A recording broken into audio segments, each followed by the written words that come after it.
Hello. Okay. Oh, I've got so many notes and so much I want to talk about today. Yes, we're talking about pricing. It's the nemesis, isn't it, of so many um, handmade business owners. Just making sure that my others, watching myself, making sure it was muted. Didn't want to have it going all crazy and interrupting us. So, got my full attention now. If you're here, drop me a hello below and let me know, how do you find pricing? Are you happy with your pricing? Are you proud of your pricing? Do you wish you could charge more? Do you feel frustrated? Tell me. I really do want to know. Oh, and Lisa, hopefully you've made it because we can't wait for this one. Love that. Hi, Victoria. Hi, Jane, or afternoon, Jane. Lovely to see you here. Hi, Kirsty. So come on, tell me your experience of pricing. I really want to know. I want to talk about the it's handmade factor. I want to talk about the it's how much factor. I knew I wouldn't say that very well. But I want to discuss all of this and get to the point where you are comfortable with the price that you are charging for your products and that you know that you are making money and profiting from your products as well. So are you already making a profit? Let me know in the comments. I really do want to hear from you.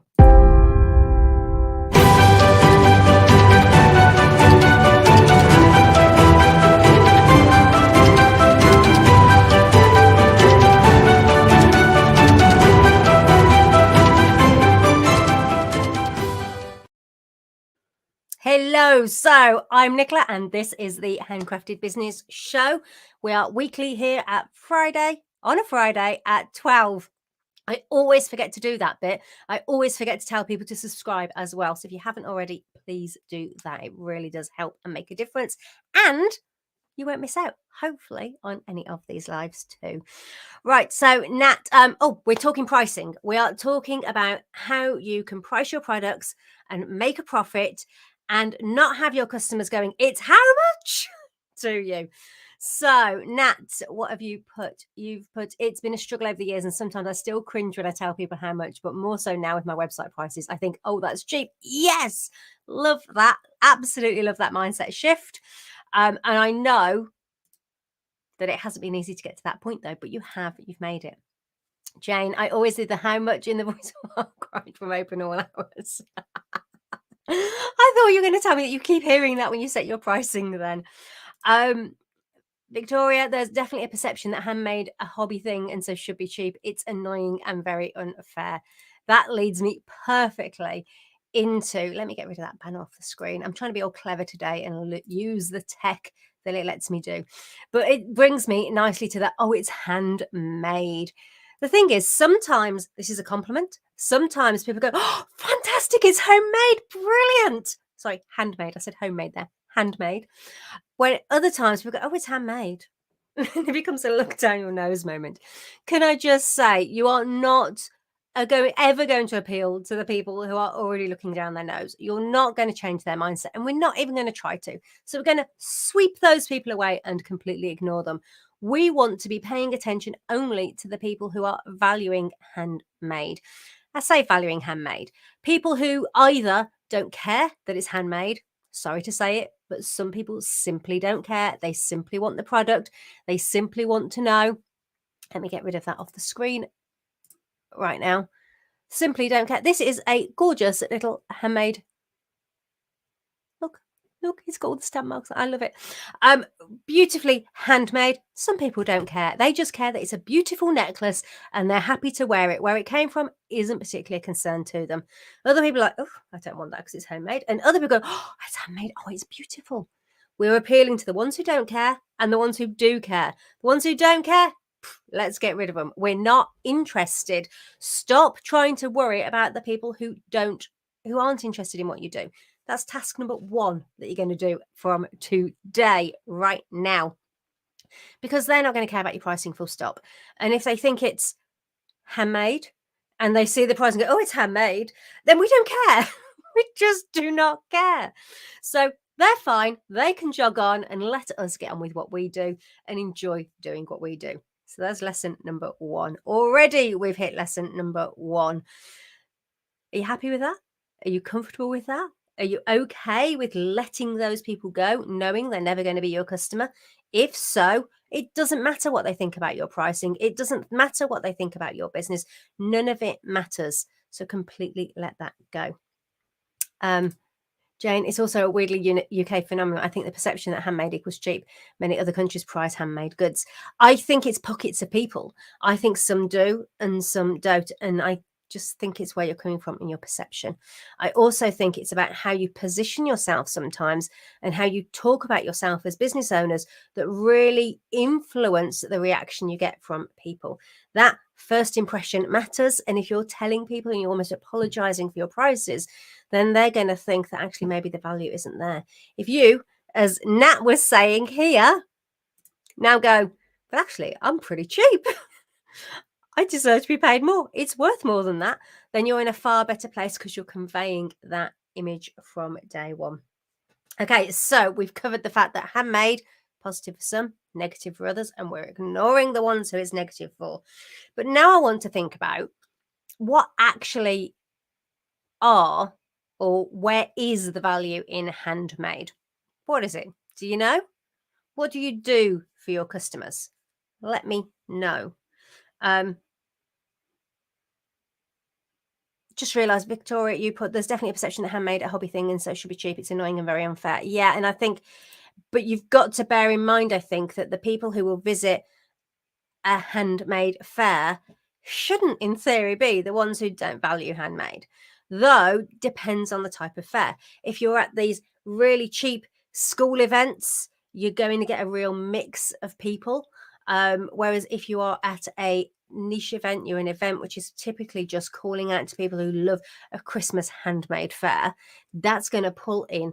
It's going to be more expensive to attend, but you're going to get a better quality. I hate using the word quality, but it is a better quality of potential customers coming through the door.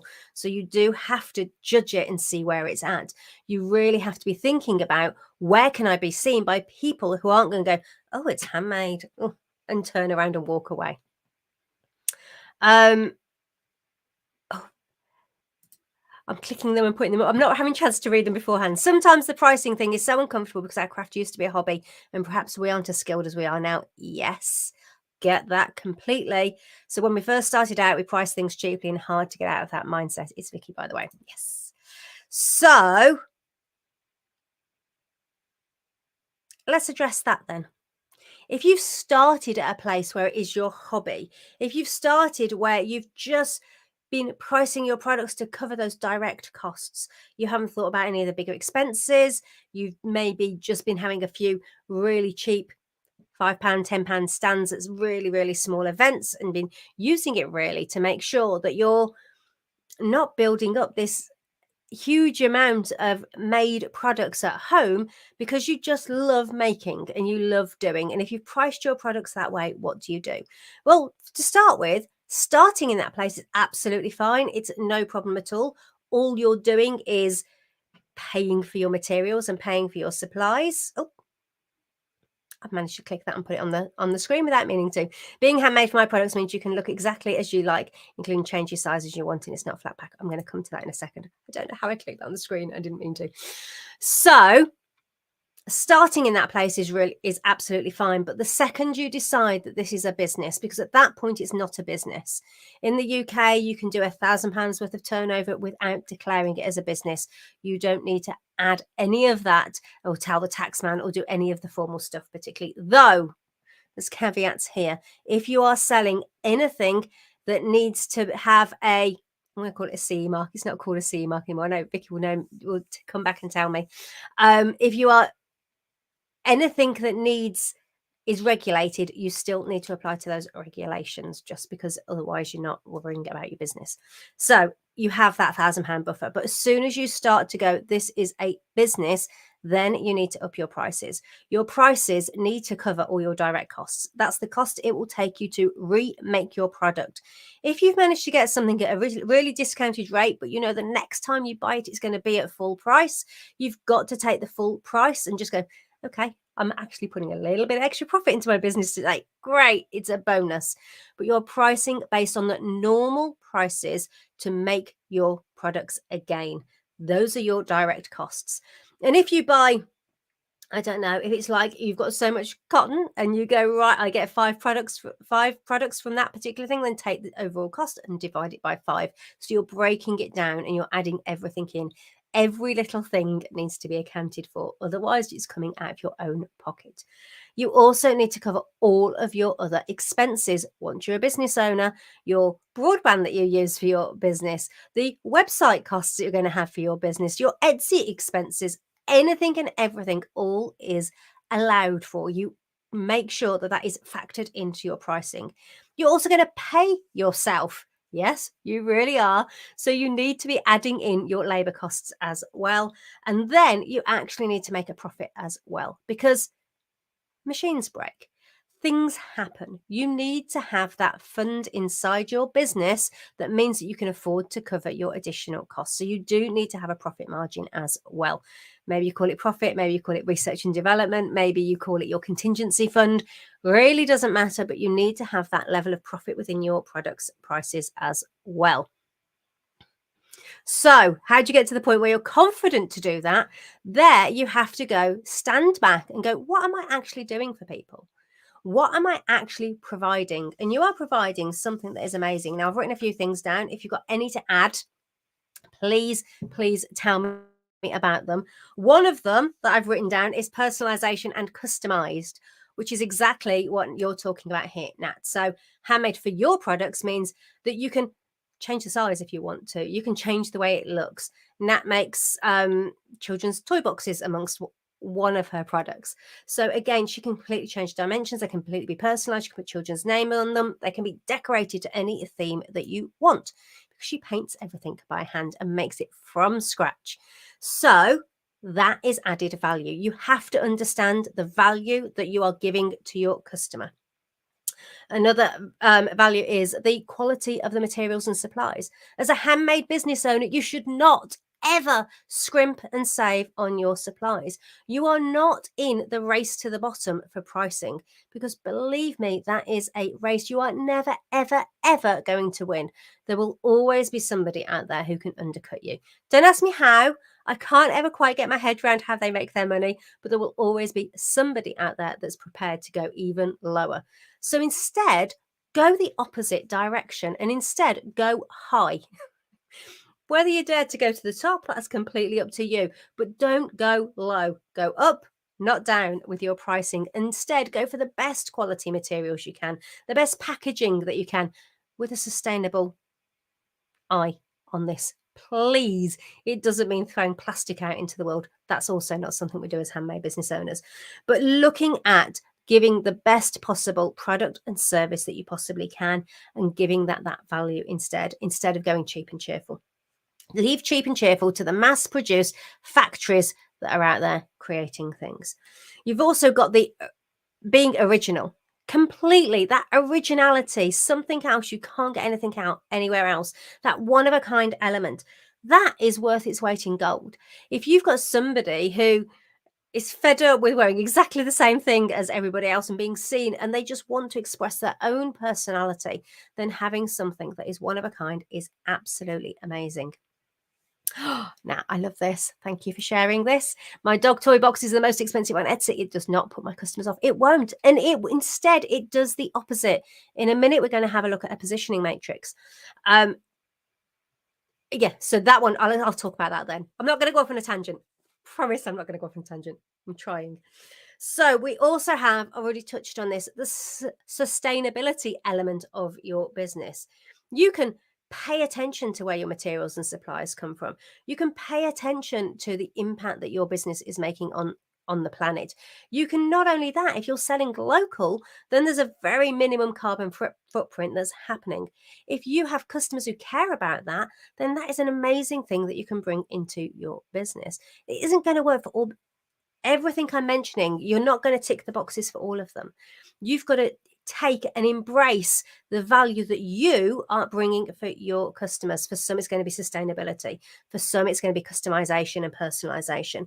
For some, it's going to be that quality because you are really using the best materials. For some, it's going to be that the product is made to last.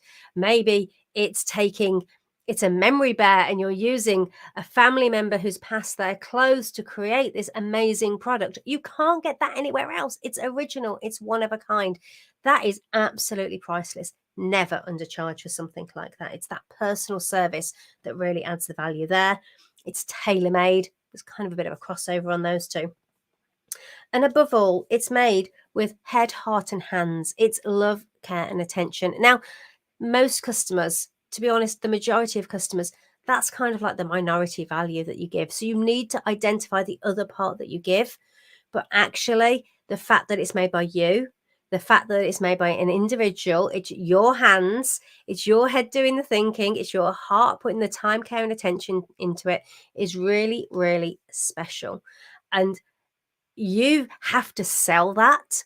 And by sell it, I don't mean be all icky and awkward and uncomfortable, but that is value, and that's the value you have. So you have to demonstrate your expertise, you have to demonstrate your knowledge, you have to show that this is the work I do and show off that quality, because that's what your customers are paying for. And once you get your head around what they're actually paying for, then suddenly when you sit down and do your numbers and you've got your direct costs and your expenses and your own labor and your profit as well, then suddenly actually you can be proud and go, yeah, that's the price that I deserve to pay. So if someone says it's how much, you're going to say, that's the price it is.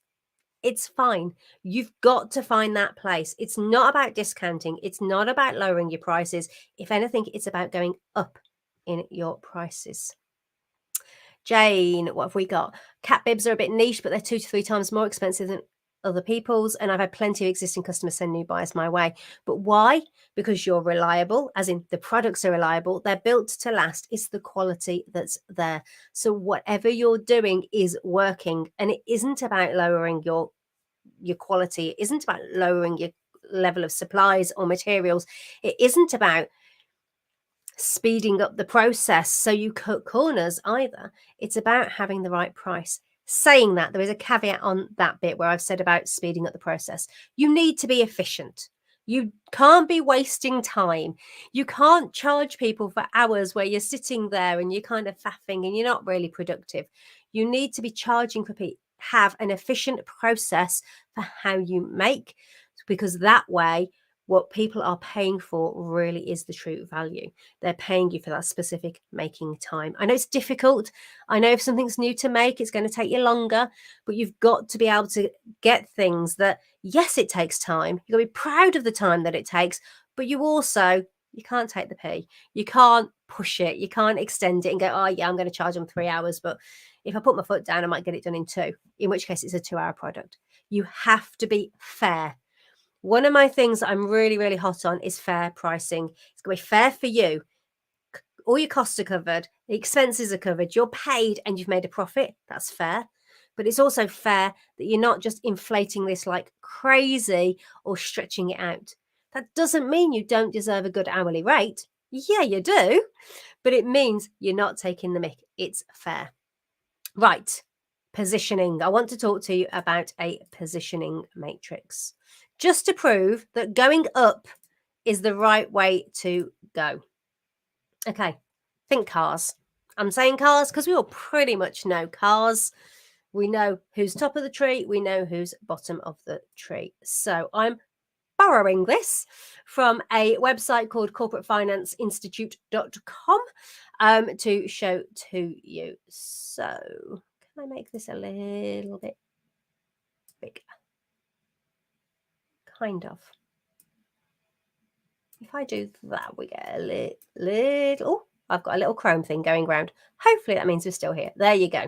Right, so up here we have the high price, down here we have the low price, we have low quality, and here we have high quality. Now you can see there's a direct correlation. You do not want to be down here. You do not want to be the Dacia of the handmade world. It's okay for them. It's where they've chosen to be. They've sorted out their pricing, they've sorted out their processes, they've made themselves as efficient as possible, but they've cut corners on products and supplies. It's going to be a cheaper plastic. It's going to rattle a little bit more. It's not quite as precise. So that's how they get away with the low quality and the low price. You don't want to be down here. But that's what happens when you do a race to the bottom, because you cannot maintain this high quality and a low price. It simply does not work. Up here, we've got the Mercedes-Benz. I think that's Ferrari. Could have done with the name underneath. Ferrari there. They are high price and high quality. That's what they are known for. I'm not trying to say they're perfect all of the time. Really not trying to say that they're perfect all the time. Nobody is. There's people involved. There's humans involved. Things go wrong. Things happen. But overall, these people are known for their high price and their high quality. They come hand in hand. This is where you need to be aiming. You are never going to get into a Mercedes car and think, oh, this feels a bit cheap. That's not where it is. A Dacia, you get in the car and go, whoa, this is good value. Look at what you get for your money. It's a different mindset of where you're going to be. You need to look at your pricing and see where does it position you. Nat, your dog toy boxes being the most expensive on Etsy, where do they position you? They position you as up here, high quality. If you go low with your pricing, if you listen to those people who go, it's how much? I say that differently every time, I think. Then you are risk of starting to doubt yourself, starting to worry. And if you discount your prices because you let that little voice get in your head, you're going to be down here and people are going to think about you, think that you are low quality. Yes, you've got the midpoint. That's kind of the lowest you want to be. Lowest you want to be is you want to be this side. You want to be the high quality side and you want to be heading upwards in the price. It's the only place to be if you actually want to make a profit in your business. Trust me, just completely trust me. But by looking at that matrix where we can see the car manufacturers, you can see that there's room for everybody. But the point is, you do not want to be the ones at the bottom. So that means you've got to be more expensive deliberately. You've got to make your products even more special. You've either got to look at the sustainability or look at the customization or look at the service that you give or look at whether you're selling one of a kind, whether they're individual and tailor-made. That is where your value is. And you have to hold your head up high and be proud of that value. And if someone says, oh, it's handmade, okay, jog on. This isn't for you. Go and find it mass produced somewhere else. It won't be the same product. It won't be the same quality. And if they then turn around and say, my friend can make it cheaper, fine. Let your friend, because believe me, by the time they've bought all the supplies, by the time they've put the time in, the only thing you're not paying for them for is their time. And that's just wrong. There you go. I think I've kind of given my piece. Let me look at my notes. Is there anything else? Oh, there was one more thing. There's one more thing I do need to say. What you have to remember when it comes to customers is that customers are buying because they need a product to do something or they want a service to do something. They either want it and need it or they desire it. If they desire it, they're probably going to pay a little bit more. But some need it cheap and that's okay. But they're not going to be buying from you. That's fine. Some care about the planet and sustainability. And if that's why they're buying from you, brilliant. Push that within your marketing and make sure you're out there and talking about it. Some want to support local. Great. If that's what they're doing, if you have regular customers who see you at every event, collect their email address, bring them online. They can come and collect from you. You can deliver to them, whatever that extra level of service is. But that's your customer. Embrace it. Or it's one of your customers. Embrace. Some people want something absolutely unique and individual and one of a kind. Brilliant. Then focus on that with your marketing and get out there. And that's what you're talking about. That's what you're celebrating. That's what you're becoming known for. And some people just actually want to pay a fair price. They don't want something that's been factory made or people are being ripped off for their time and worked too hard and all of these other horror stories that we hear. Some people don't want that, which means that they value handmade. So talk about the fact that you make it. Be proud of what you do and be proud of your prices, because if you're not, Nobody else will be. And if your prices are too low right now and you're thinking, I need to put my prices up, then put them up. If you want to, you can use that element of scarcity of my prices are going up because all my expenses have gone up. And I've been told off by my business mentor too that I'm not simply not charging enough. I have a few things that I'm happy to sell at my old prices. If you want them, come and get them. If not, my prices are going up on 1st of December, 1st of January, 1st of June, whatever it might be. You can use that as an opportunity to sell more. But believe me, pricing, you're aiming high. Don't go low. Never, ever. If you do need more help with pricing, I'm going to pop a link to a pricing class below. I've got a formula that's on my website actually that I will send you to that can help. Has anybody got any questions? Who's got some thoughts? I love having the conversation. I love hearing about what it's like for you in real life. If you've got a block, if you've got a reason, if you've got something that is going, I can't charge that because, tell me, ask me, let me help you, because your pricing is the only way you're bringing money into your business. It's the only way that you're putting money into your pocket. And for you to survive as a business, we need to get that right. We need to have that on point so that you are making a profit, you are paying yourself, and you're covering all of your expenses too. There's nothing worse than getting to the end of a month and going, well, I've had sales and I've been busy, but I don't seem to have any money left because it's gone on all your expenses and your costs. It's soul destroying. So let's instead get that pricing right and get out there and be proud, and then get the marketing working as well. Don't undervalue yourself. You are here doing amazing work, demonstrating amazing skills. You're putting things out into the world that are making people smile. They're making people happy.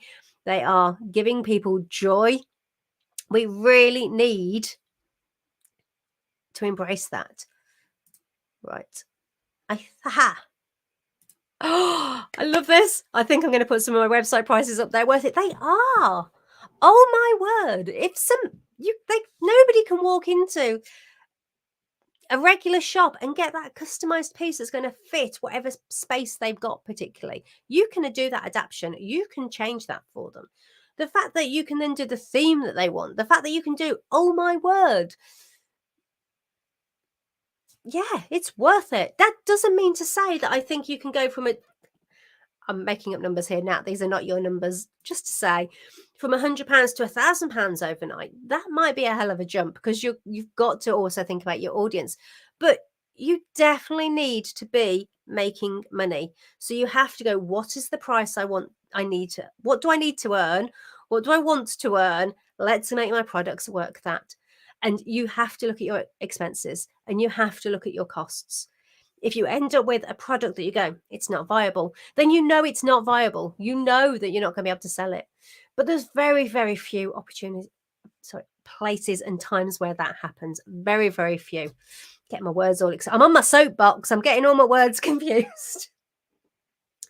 Never ever race to the bottom. Always aim to be up there. You provide the best service that you can, the best product that you can. So if we go back to this matrix, if you're doing high quality and you're down here, you have to change your pricing. If you're here in the middle, well, actually, do you know what? If you want to stand out from the crowd, up your pricing. There is such a perception that high price equals high quality. So if that's what you want to be known for, get those prices up. I know we are at a point which cost of living, recession, all of this is being bandied around everywhere. I know that. But that doesn't mean that you have to panic about your pricing. That doesn't mean that you have to go low. There will be people who can't afford you. That's okay. I promise that that's okay. If people are struggling right now, however low you put your prices, they're not going to be prioritizing buying from you right now, because they are prioritizing surviving. They're prioritizing putting food on the table and having a heated home. They are not looking at what else they can spend that money on. So instead, you want to go out there and you want people who can afford and want to buy quality. They want something that's going to last. They want something that's individual. And as much as there's so much scaremongering going on out there at the moment, those people are out there. Some are struggling. It's a horrible, horrible time. It's a horrible, horrible situation that we're in. But actually, instead of thinking, oh, that means I've got to put my prices down and going into panic mode, instead, if you go high and you sell more and you make more profit, you can donate more to food banks, you can give more back, you can do more things for other people who aren't in the same fortunate position. So the way that you're going to make progress is by putting your prices up, definitely not going down. And I love that that's where you're going now. Right. I'm going to go and leave you to it. I'm going to want you to go and look at your numbers. All of your costs are probably skyrocketing right now. You're at the moment, if you're not putting your prices up, that is coming out of your own personal pocket. You cannot afford to do that. You should not be doing that. Whether it's your Etsy fees, whether it's your whatever fees that you've got, anything, you need to be including them. You need to be making sure that they are covered. I'll pop a link below. If you do need help with your pricing, something that will help you completely free, not even an opt-in. I know it's crazy. I should have done that, but I haven't. What you can do is like this video. That will really help. Drop a comment on this video because that will really help. And I'd love to hear from you and know what you're saying. But also hit the subscribe button because that will help you and me, which is brilliant, isn't it? Both ways. Right. I'm going to love you and leave you and see you next week. Get that pricing sorted. Go high, not low. Bye for now.